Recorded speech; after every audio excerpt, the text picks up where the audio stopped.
I'm always on the hunt for products that will help me along my never-ending hair care journey, and a brand that I am so in love with is JVN from Jonathan Van Ness. One of the products I'm absolutely obsessed with is the Instant Recovery Serum. It's a deeply moisturizing hair primer that doesn't weigh my hair down at all.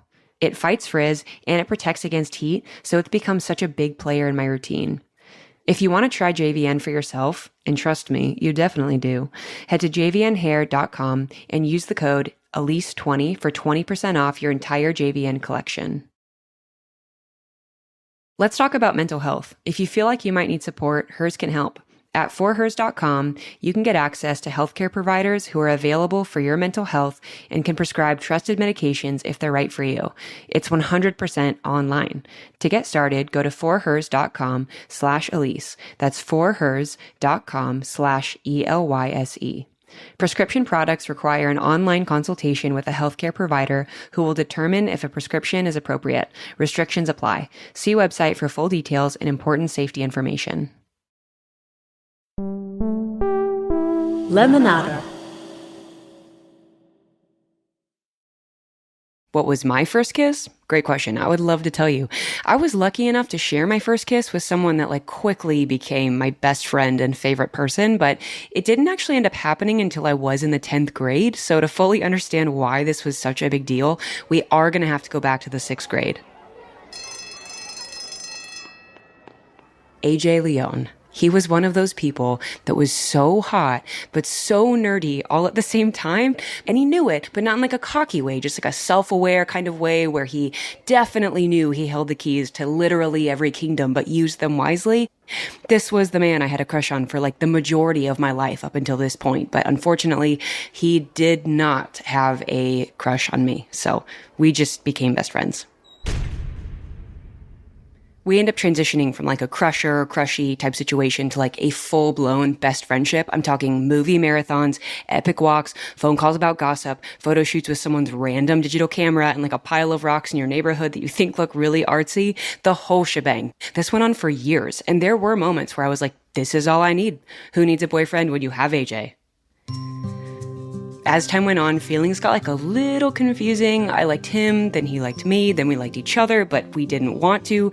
It was the picture-perfect young adult coming-of-age love story. I literally couldn't have written it better if I tried. So after hearing just date already enough times from our close friends and family, we finally dated. Fine, we're dating. Reluctantly, we're dating.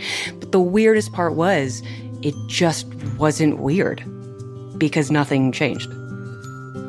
The thing that's supposed to change, where you're playing kissy face and finding excuses to be alone so you can make out for as long as you can possibly hold your breath. Yeah, none of that existed because we simply really were just best friends. But after answering the same question over and over and over again with no, we haven't kissed yet. Thank you so much for asking. We just had to call a business meeting. Essentially, we just sat each other down and we were listen, this is not good for our brand. People are going to start wondering why we haven't kissed yet. We have to kiss at some point. Yes, we both agreed. It has to happen soon. So Valentine's Day rolls around, and we both decide this is a convenient time to have our first kiss. So we get dropped off to a romantic pizza dinner by his parents, by the way. And when I tell you that no words were spoken at this dinner, no words. Complete silence. Just us eating pizza in silence. I don't think either of us could have fathomed talking about anything other than this impending anxiety of us having our first kiss. But the only thing weirder than not talking at all would be to talk about your upcoming first kiss with the person you will literally be kissing sitting across the table from you. So it was radio silence as we munched on this pizza. His dad picks us up from dinner and drives us back to my mom's apartment where the kiss for sure will be going down. I know it. AJ knows it. His dad knows it. Strangers passing us on the street can probably tell that there will be having a first kiss in the general vicinity. You can just feel it in the air. It's horrible. We get out of the car and we walk into the apartment complex. We ride up the elevator in complete silence, by the way. And I'm just immediately regretting that my mom chose the apartment. That's the furthest possible point from the elevator. That 45-second walk felt like an absolute eternity.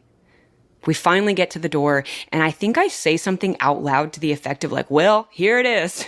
The moment we've been waiting for. Without skipping a beat, sweet, sweet AJ pulls chapstick out of his left pocket. he does a little spin move away from me and puts the chapstick on facing away and then spins right back to me. By the way, that spin had like more finesse than I will ever know in my entire life. To buy us more time, he offered me chapstick, and I was so nervous. I think I like gestured towards it, like, nah, I'm trying to quit. Thank you so much. So finally, I just said out loud, okay, here it goes. I leaned in because if I did not get this over with soon, I would be dying a human being that did not ever get kissed. It was now or never. It was never going to happen if it wasn't now. So I just leaned in and our lips touched. We hold them for 2 seconds. 1 Mississippi, 2 Mississippi. And we pull away. Boom, kissed. Was it great? I don't know. But we did it. And we did it 4 more times after that. And then we broke up because we don't really like kissing. And AJ actually came out of the closet shortly after that. So thank you. Hello, and welcome to my very first episode of Funny 'Cause It's True. I'm Elyse Myers. We did it. I made the podcast, you found it, and we made it, and it's happening, and this is it right now. This is the first episode. And this is my theme song. Great. Okay, actually, can you just pretend that you're listening to a fully complete theme song here? I got really in my head, and I tried to make it perfect, and I couldn't. So this is going to be the theme song right here.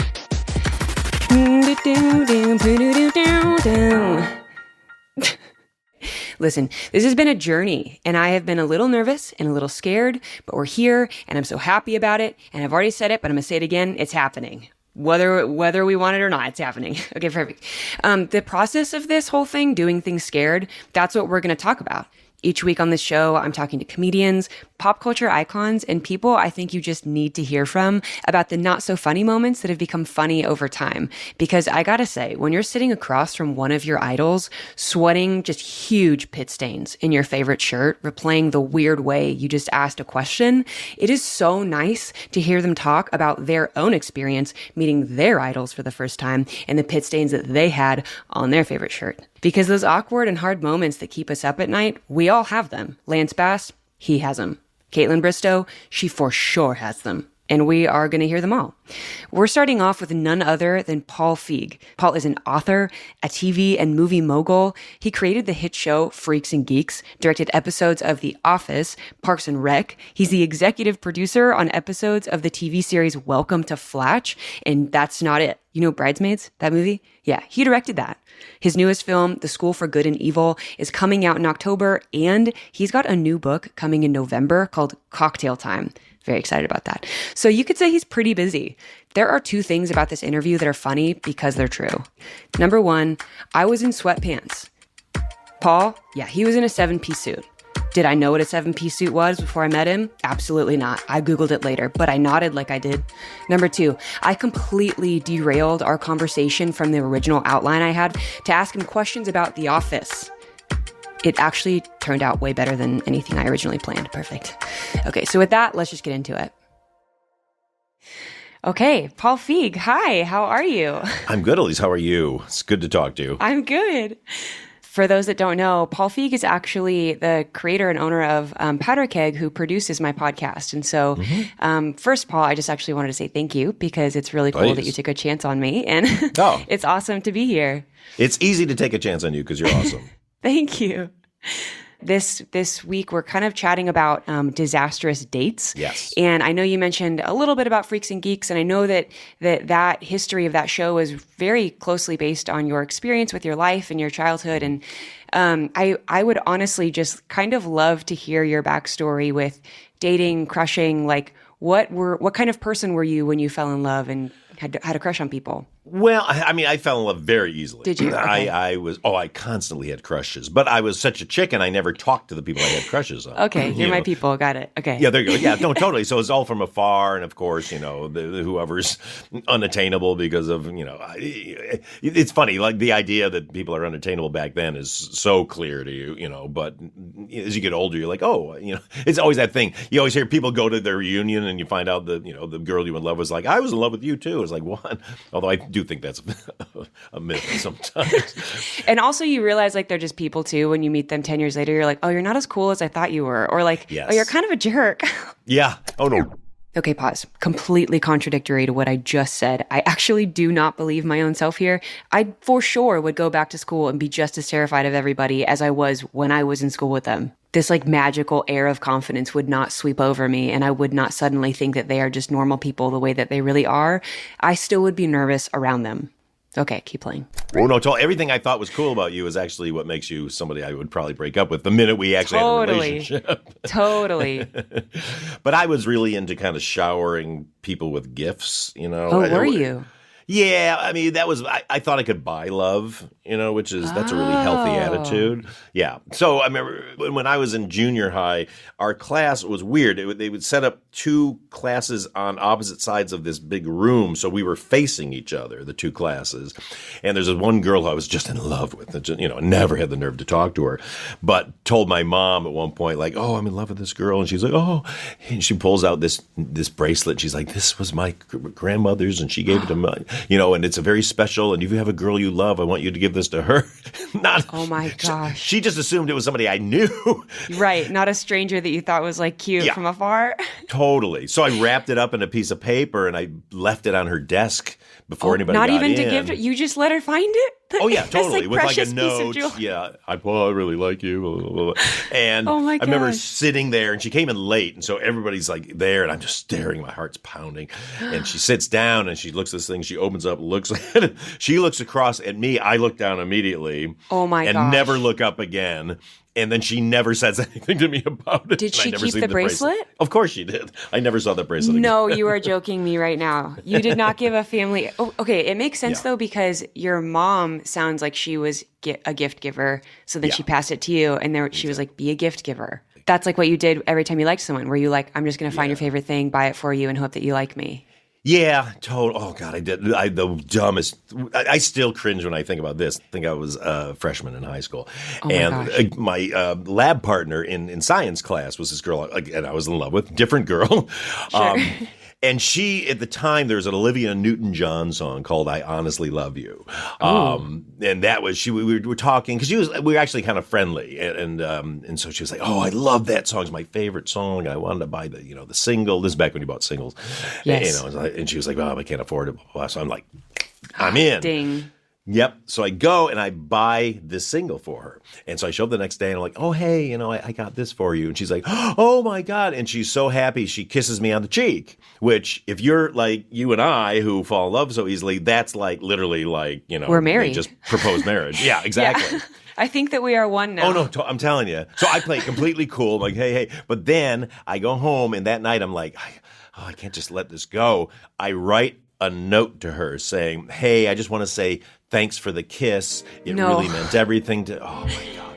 No. Can you imagine? So the next day I give her the note. I love you. And she reads it and then she's weird.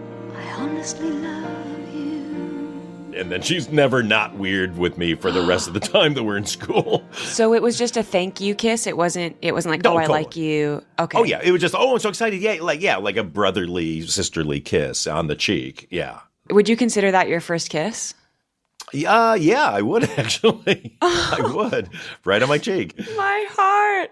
So that was kind of your thing. You were like, I just have crushes and anybody that like pays me attention is like the person that I like. That was me as a kid. My type, if you look at the history of people that I've dated, no one can really figure out like what my type is. And I think it's just that if you like me, I like you. That was kind of what it was when I was younger. I think I just was so like hungry for somebody to be like, you are so cool. And I'm like, you know what? I think you're cool too. Let's date. And then it was always like a few months and then it wouldn't work because it wasn't the person. Then you'd move on and do it all over again. Yeah. But gifts were not my thing. I will say I like really struggle with receiving gifts. I always get really awkward about it. And I'm like, oh my God, someone spent money on this. This is so uncomfortable.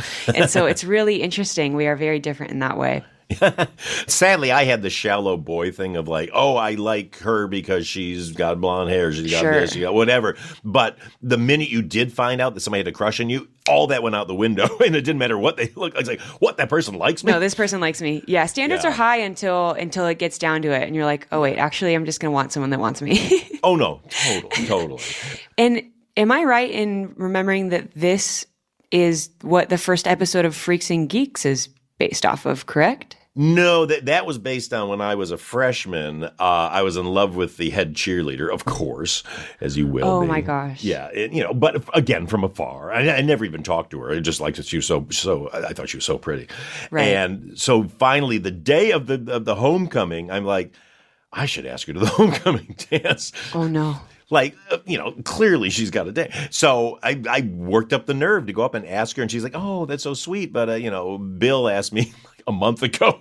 Like, oh, okay, but I'm just like, but I did it, and it's kind of this celebration. I did it. So that's in the pilot episode of Freaks and Geeks. So people that don't know the story of Freaks and Geeks, like what would you kind of describe in like a couple sentences, like what the goal of that show was? It was to do a show about the people I knew in high school, which was all the burnouts and the nerd. I was like nerds or geeks. I don't really like that. We were just like the awkward, underdeveloped kids, Yeah. Because there's the mature kids who are making out in the hallways, Yes. And then the jocks. And yeah, then there was the burnouts and us, and they were outsiders and we were outsiders. So we all kind of met in drama class. And wow. so they really just did a show about that because I got tired of watching all these high school quote unquote high school shows that were about they were like soap operas, and everybody's cool with having sex and all these relationship problems. I was like, we're just trying to get through the day without getting beat up, So real quick, I have never related to anything more than what Paul just said. I was the most uncomfortable human being from birth until like 18 years old. And so the fact that Paul wanted to highlight that feeling in school and in his show, like I really appreciate that. And honestly, the first time I ever saw the show Freaks and Geeks, it was when I just had graduated high school. And I remembered saying out loud to the person that introduced me to the show, I wish I would have seen this show when I was in school because it would have made me feel a lot less alone. And to hear literally the creator of that show explain to me that that's pretty much the whole point of why he created it, like that was really powerful for me. And I don't think I was able to fully wrap my head around it as it was happening. But hearing this, yeah, that was just a much bigger moment than I think I really realized as it was happening. Okay.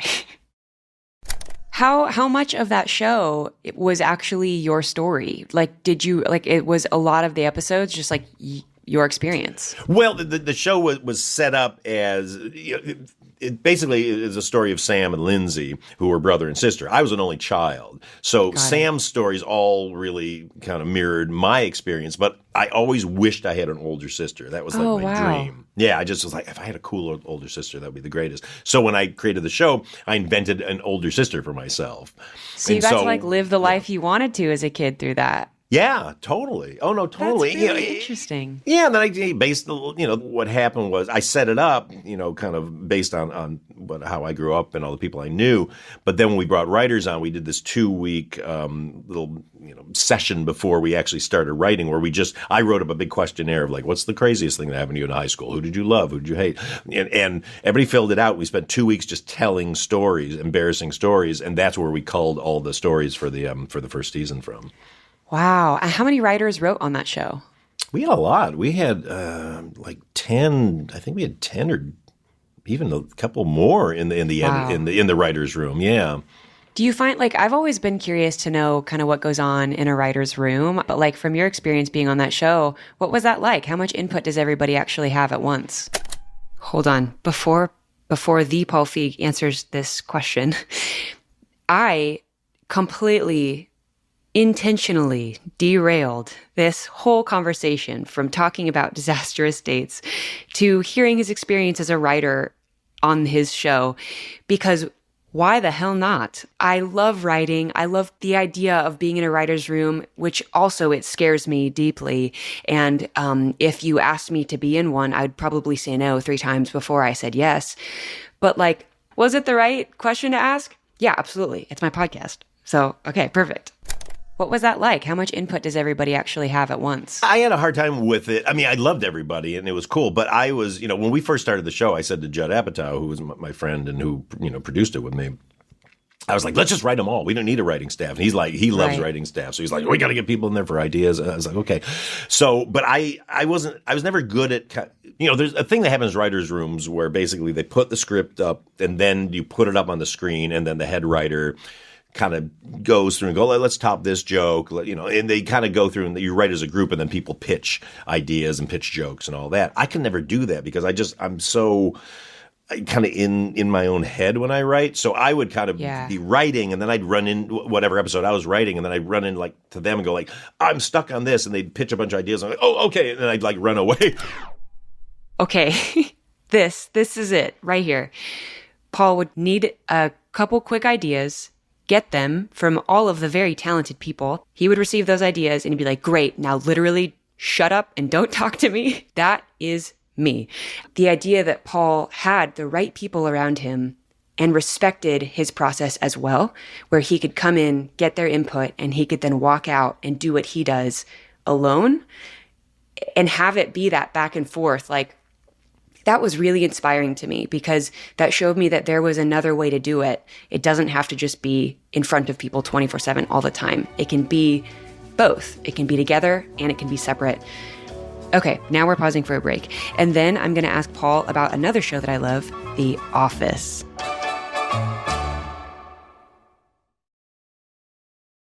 Hers wants you to know that you no longer have to manage your mental health alone.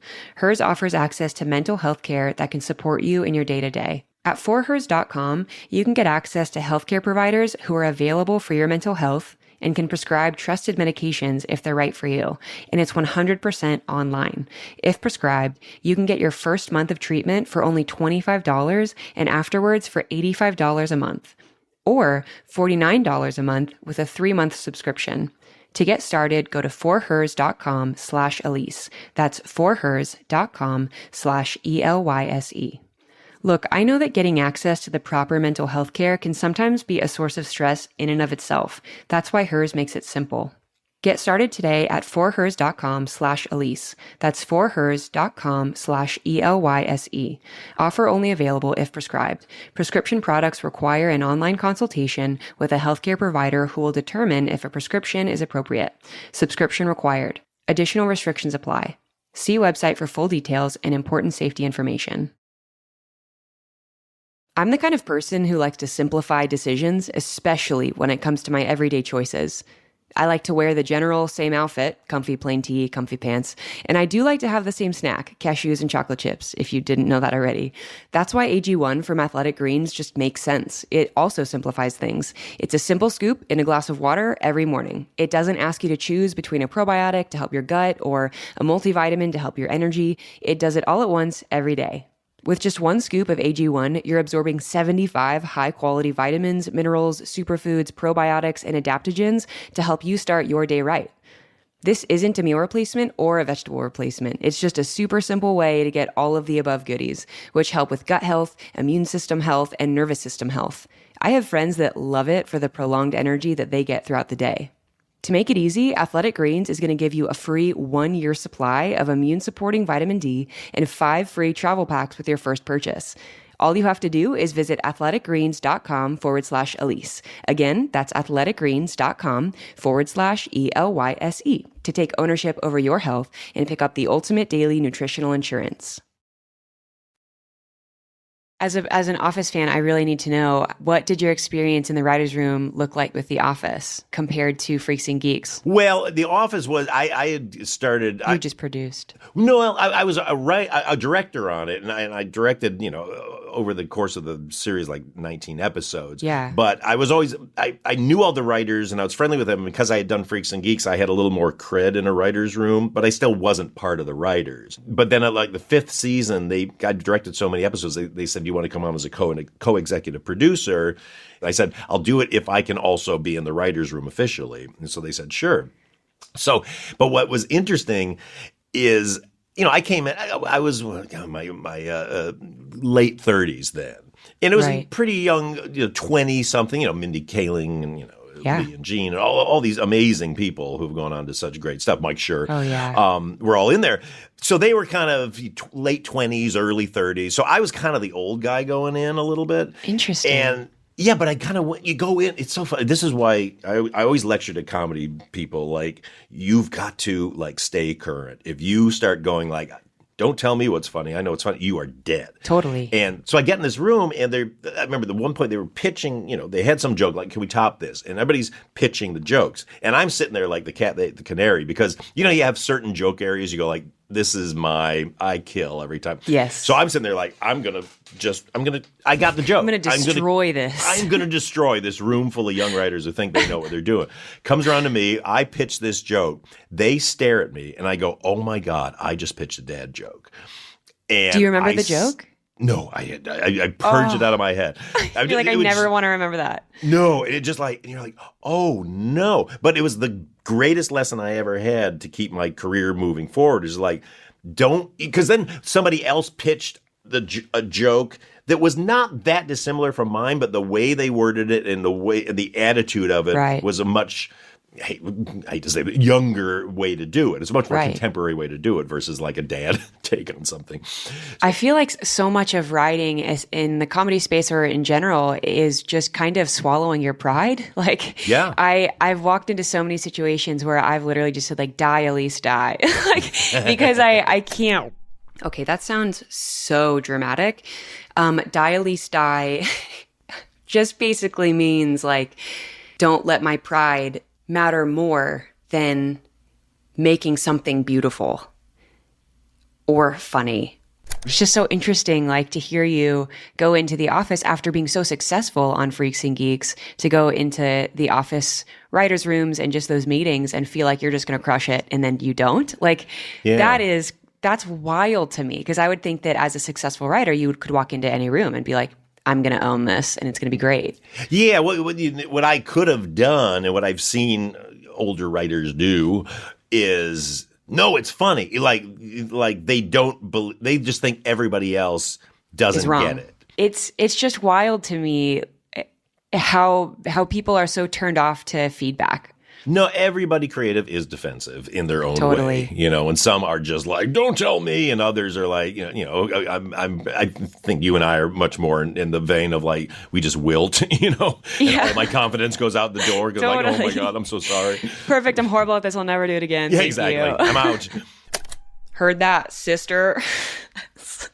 That's literally my response when someone gives me feedback. As I'm like, get feedback. It's so important. Someone gives me feedback and I'm like, all right, well, I'm the absolute worst, so I quit. Especially as a comedy director, the thing I had to learn the most was I have to be confident enough to not be confident. So you basically have to go in going like, I know what I'm doing. I know it's right. But then when somebody goes like, oh, what about this? What about this? Go like, oh, yeah. Or they go like, I don't know. That doesn't work for me. But if I do it this way, to then not go like, no, do it the way I wrote it. Totally. Go like, oh, yeah, cool. Like, let's try it. And my whole thing is just like, let's try everything. Try it the way I did it. I said, try it the way you said. Try it other ways. Because then I get in the editing room. That's when I sort it all out. I am in real time having a you were right moment. So this voiceover that I am literally doing right this moment that you are hearing with your ears is the exact result of taking feedback and doing something that you're like, look, I don't think this is going to work, but we're just going to go for it. This voiceover is just a conscious stream of consciousness. No, let me go back. This voiceover is just a stream of consciousness. I'm not editing it. I'm not going back, except for the fact that I literally just went back. And my producer, Claire, was like, hey, you did a voiceover last time, and I can tell you edited it. And I'm like, I did edit it. And she's like, don't do that. And I'm like, I will do that. She's like, don't. Just try not. Just try not doing that. So this is me basically trying to prove her wrong, and I ended up proving her right. And that's beautiful. Look, I turned 60 this year, so it never changes. Like I'm the same insecurity. I know that I'm going to start a project all excited. I'm going to get into like the middle of the first half of the second act and start to waver. I'm going to get to the middle of the script and go, this is terrible. I should stop, freak out, push myself past, suffer through the second half of the second act, and then suddenly when I get the third act, write it in like 3 days, So and you're I like, just this know is the now. best thing I've ever done. And like just 2 days ago, you were like, I'm horrible at this. Oh no, totally. And then I'll read it all and go, like, this is terrible. But so you just gotta, you have to know yourself well enough to go like, just plow forward. This is so wild, dude. Okay. Literally, like days before this interview, I just posted a video about my creative process, which I'm going to pull it up because I don't even want to get it word for word wrong. I'm going to pull this up so that you can hear just how wild it is that he just said that. Hold on. Hold, please. The first part of my creative process is like you have an idea, right? Next is I am the actual worst. I quit. I'll give it one more shot. I can do this. I am doing this. I need more coffee. I am good at this. And then it starts all over again. I am the actual worst. And so for him to say that that's basically his exact process as well was like, okay, this actually never gets easier. You just get more experienced at feeling those exact feelings. And I don't know if that's comforting or not, but what I do know is that it's time for a break.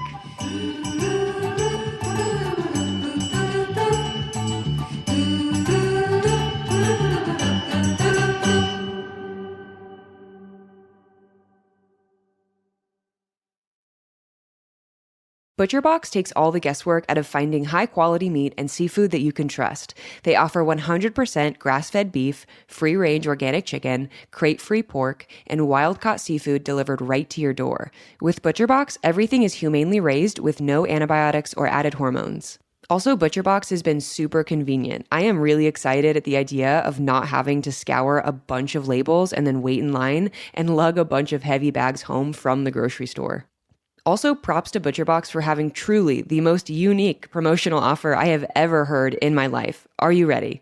The main course for Thanksgiving dinner can sometimes be the most stressful part of the holiday. Not anymore. ButcherBox is offering our listeners free turkeys with their first order.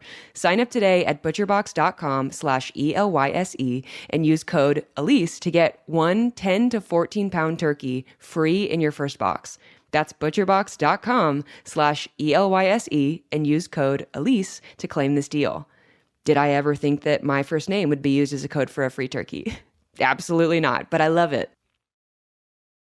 Grocery shopping is something that I struggle to find time to do, but with Thrive Market, I stress less because I get everything I need and so much more in one place. And it's all delivered right to my door seamlessly.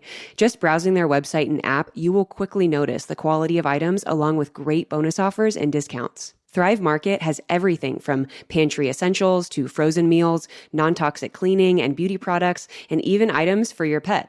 When you buy from Thrive Market, you can save up to 30% off the best organic groceries. My favorite thing from Thrive is their boxed cold brew. Jonas and I get it and keep it in our fridge and just drink it throughout the week. It's so good. Also, their website and app are so easy to use. You can filter to find exactly what you want, maybe gluten-free, maybe zero waste, maybe BIPOC owned brands. I personally save a bunch of time when I'm looking for those fruit and veggie pouches for my son. He loves them, and Thrive has so many options to choose from. Get convenient, high-quality, affordable groceries delivered with Thrive Market. Join Thrive Market today and get a free $60 gift. Go to thrivemarket.com/Elyse to get a free $60 gift. That's thrivemarket.com/ELYSE.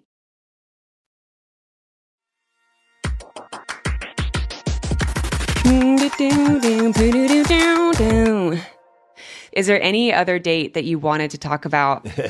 So, I would cherry pick girls I had crushes on based on their behavior in school. And to be quite frank about this, there was a girl who, a friend of mine had a girlfriend, and they would make out in the hallway all the time. Remember, there's always like the couple that would make out all the time. Just touching constantly. Totally. So that was them. So of course, she wasn't like normally the kind of just physically the person I would go for, but it's just like the fact that she was so clearly, open to that. It's like, oh my gosh, like if I could ever be kissing a girl in the hallway, I'd be so cool. And that looks so, nobody looks more appealing than when they're kissing somebody else, Definitely. Hard agree. I definitely do not hard agree, but I didn't really know what to say there. And then there was a Christmas dance. You're like, it's my time. Yeah, so I actually worked up the nerve in 10th grade, which I never had, to ask her to the Christmas, because I was still kind of friendly with her. And I was like, you want to go to the Christmas dance? She's like, oh, I love that, blah, blah. Oh, my God. So I have a date for the Christmas dance. I go to pick her up, and she was really pretty in just this really natural way. Well, this was like the 70s, the late 70s, which was disco and all that kind of stuff. So I go to pick her up at her house. She comes down the stairs. I don't know what happened. Like, clearly she worked with her mother or sister, whatever. She's got a face full of makeup that is crazy. Good her or bad? Hair, bad. I mean, Okay. like kabuki, you know. and their hair, which was normally this kind of soft, it was almost like a Dorothy Hamill-y kind of thing, which Dorothy Hamill-ish. It's an old reference. Look it up, kids. Oh, love it. Yeah, it was a very distinct look based on an ice skater who was in the Olympics. Paul Feig is being a gentleman here. What he's not saying is, and I Googled it later because I did not know who Dorothy Hamill was. He's describing a bowl cut. But he's a very kind person, and he wouldn't say that. So I will say it. He was describing a bowl cut. But she had taken and styled it up, so it literally was just up like a helmet, like an umbrella had been opened on her head. Okay, not so much of a gentleman that he that he didn't describe someone's hair like an umbrella, but enough of a gentleman that he wouldn't say bowl cut. Okay, I need to stop saying okay every time I end a recording. So this is me ending the recording without saying the word that I don't want to say. So she comes down, so immediately I'm like, oh, is that her? Like, Oh, who is no. this person who's not soft and I don't know. There's something like lovely about her softness that I Right. now this is a really hard looking person comes down. So, okay, but fine. Okay, you know, I'm no prize, trust me. So I was like, okay. So we get in their car. Her friends are going to drive. And her friends are in the front seat. They're a couple. And the minute we pull out of her driveway, her girlfriend goes like, who wants a beer? And she's like, me. And she reaches over the seat and grabs it and just guzzles this beer, like gone in just like a flash. And all I can think is I'm insulted because I'm like, so you really needed that drink that badly because you're on this date You with me? just needed to be drunk to be on a date with me. Yeah, and I couldn't compute, and I kind of didn't drink at that time, and so I just they're like, "Want a beer?" I was like, not really, you know. So, and then she chugs another one. I mean, she has like 3 beers before we get to the dance. So we're at the dance, yes, and then so the dance is going okay, and she's kind of floating around other people and all this, and we kind of dance, but we kind of don't. And then she's off with girlfriends, and then like an hour into the dance, the friend who drove us comes in. She goes like, Paul, she's really sick. She's really sick in the bathroom. She's throwing up all over the place. I'm like, well, I'm out. I have nothing to do with this. But of course, and she's like, she feels so terrible. She likes you so much, and she feels so terrible. You know, and we're just, you know, she's almost back to normal. Okay. Oh my gosh. Did she really like you, or was her friend just fronting in this moment? I don't know. I think probably in her drunkenness, she's like, oh, you know, This who is knows? so sad. It's such sad teen drinking and unrequited love. So finally she comes out of the bathroom and she's, you know, she was wearing this kind of silky dress and she's got like water stains all down the front, which clearly had been vomit cleaned off of this dress. No. And comes up to me and does this thing where she like gets right up next to me, my face. And all I can think, I was a germaphobe. All I can think is like, you've been throwing up. Your mouth is filled with throw up. I don't want to be near you. Don't breathe on me. And of course, then she's romantic and she's like, we have to slow dance. And it's just I'm literally just trying to avoid her mouth. And she's like, I feel better now. Let's party. And you're like, I just want this date to be over. Yeah, I cannot get out of here. But of course, it being a high school dance, then we had reservations to eat at a steakhouse, you know. And after? Yeah. Oh, yeah, totally. We go to this steakhouse, which I'd been wanting to go to. One of those ones that has like a giant like fake cow in front. What steakhouse was it? Well, oh God, this was Morton's in Michigan. or something? No, God, no. This was like, you know, middle suburban Michigan. Oh, love it. Okay, Michigan, got it. JJ's, you know, steer house or something like that. Great. So then she orders a giant steak with onions on it. So she's pounding down the steak and onions. And all I can think in my head is the reason I went on this date is so I could make out with this girl. And she's making it very impossible for you to do this. There's throw up, there's onions, there's steak going on in there. I think possibly a Caesar salad was thrown into the mix. Oh, I love the anchovies. Yes, exactly. So date's over. We're driving. I'm like, oh, I got to get home. My dad's going to kill me. I'm just like, get me the fuck out of here. So, so we pull into the driveway, and through the window, our living room window, it's open a crack enough. I see my father sitting watching television. All I want to do is go watch TV with my dad. I got to get out of this car. So they stop the car. The people in the front who drove start making out immediately, which was apparently the cue of like, well, you guys got to make out too. So I turn to this girl and I'm like, I got to get out of here. I got to do the kiss. So I go in for my first French kiss ever. No. I have no idea what it is. I just know at some point you're supposed to put your tongue in somebody's mouth. So we go in, she opens her mouth, I open my mouth and literally shove my tongue into her mouth, don't know what I'm doing, hit her teeth, and literally run my tongue around her top teeth and then around her bottom teeth. No. And then come out of it. And she comes out of it, and she's looking at me like either it was the greatest kiss ever or the most horrifying thing that ever happened to her. Absolutely not. No. I have nothing to add to this other than adding to the disdain of this moment that I already had. I would just like to make it very clear that this is a big absolutely not for me. It's definitely the most horrifying thing that ever happened to me up to that point. I have chills from the secondhand embarrassment right now, Paul. I am dying. It's terrible. And so I just like, thanks a lot. I'll see you on Monday. And just out of the car and, oh, God. And went and immediately brushed my teeth. A scale from 1 to 10, how would you rate that first kiss? About a -50, I think. Okay. And could you taste the onions? I could taste everything. Yeah, you could smell the throw up. You could taste the onions. You could taste the steak. Oh my God, it was. I really appreciate the dedication though, because you really just committed to that. You were like, I came here for one thing, and I'm not leaving without it. Well, I didn't. Again, in my people pleaser mode, is like, well, I can't disappoint her. Like clearly, I think that me and Paul are the same person. He's just a much fancier dressed version than I am.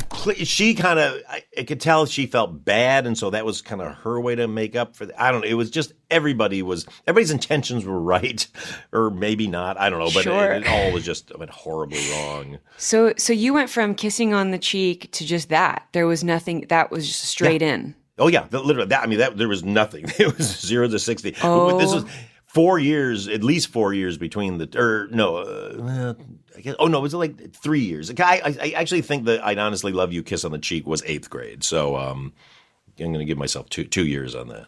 That is wild. Well, you and I, we have good stories because here's why my theory on why we have good stories that are all horrifying to other people, because we are optimists. We are eternal optimists. And when you're an optimist, you just get your ass kicked constantly.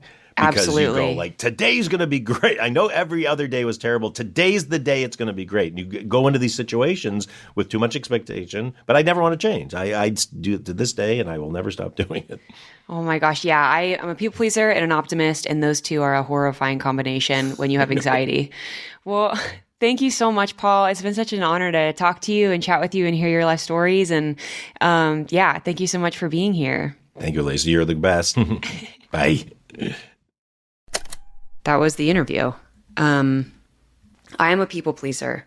I don't know how else to explain that way of thinking other than like the desire to give people multiple chances because I want them to be the best version of themselves, even at the expense of me, which is not healthy, but it's just how I operate. So, I think that I would actually categorize myself not as an optimist as much.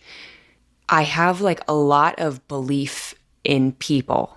I don't always have that same optimism and belief in myself, which is just wild that I can believe so deeply in strangers. But when it comes to believing in myself, I'm like, I can't do it. I've known this person for 7 seconds and I think they can conquer the world, but I've known me for 28 years and I'm like, nah. This process was was pretty overwhelming for me. I think this whole process has been, I don't know if this interview specifically kind of triggered that in me of like being afraid of doing a podcast, or if kind of it had been brewing from the first conversation I had with somebody up until this point. But I felt very nervous throughout the entire conversation and like I wasn't doing it right. And even though this is literally my own podcast, I felt like somehow I was doing it wrong, which is impossible because we're making it up as we go. So yeah, I think that it's just been very confronting for me to try and do something new in such a public way. It's no longer just me with a camera in my room alone. It's me in front of an entire team of people watching me do something new for the very first time. And it's very, very overwhelming and emotional and incredible and scary and stretching. And it's been really cool and a lot all at the same time. And so I was really grateful for Paul's wisdom and advice, even when he didn't realize he was giving it to me. I think that it was really good for me to hear that you always are going to feel like an imposter, that you're never going to feel confident in yourself. Just be confident enough to not be confident, I think is the way he said it. And I thought that was very wise. And I'm going to write that down and tape it up to my wall right in front of my desk, because I think I need a lot more of that gray area in my life than I allow right now. Okay, that's it. Episode 1 down. Thank you so much for listening to the first episode of Funny 'Cause It's True. There is a second one in your feed at this very second. It's my interview with Lance Bass. You can listen right now. And there will be so many more to come. If you like the show, give it 5 stars. If you love the show, leave a review. That helps people find us. All right, I'll be back next week with more. Bye. Funny 'Cause It's True is a Lemonada Media and Powder Keg production. The show is produced by Claire Jones, Zoe Dennis, and Linnea Tony. Our associate producer is Tiffany Bowie. Rachel Neal is our senior director of new content, and our VP of weekly production is Steve Nelson. Executive producers are Stephanie Whittles-Wax, Jessica Cordova-Kramer, Paul Feig, Laura Fisher, Kesla Childers, and me, Elyse Myers. The show is mixed by Brian Castillo and Johnny Evans. Our theme song music was written by me and scored by Xander Singh.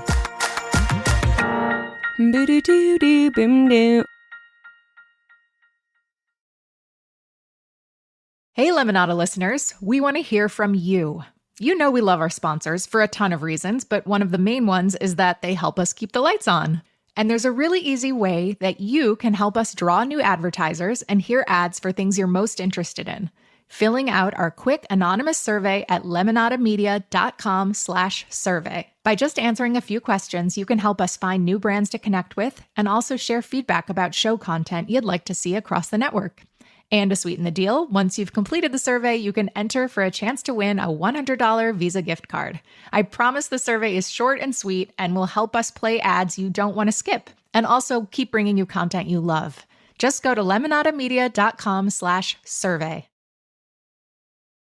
The Webby Award-winning series Untold Story is back for Season 3. With host Trayvon Free, this season explores criminal injustice in places like Rikers Island. How have conditions there created a humanitarian crisis right in plain sight in America? With leadership failing to keep detainees safe, Trayvon speaks with criminal justice reformers, activists, and attorneys on how we can enact change throughout communities. All 3 episodes of the Untold Story Criminal Injustice from Lemonada Media premiere on October 25th, wherever you get your podcasts. Casts. Casts. Casts. Casts. Casts.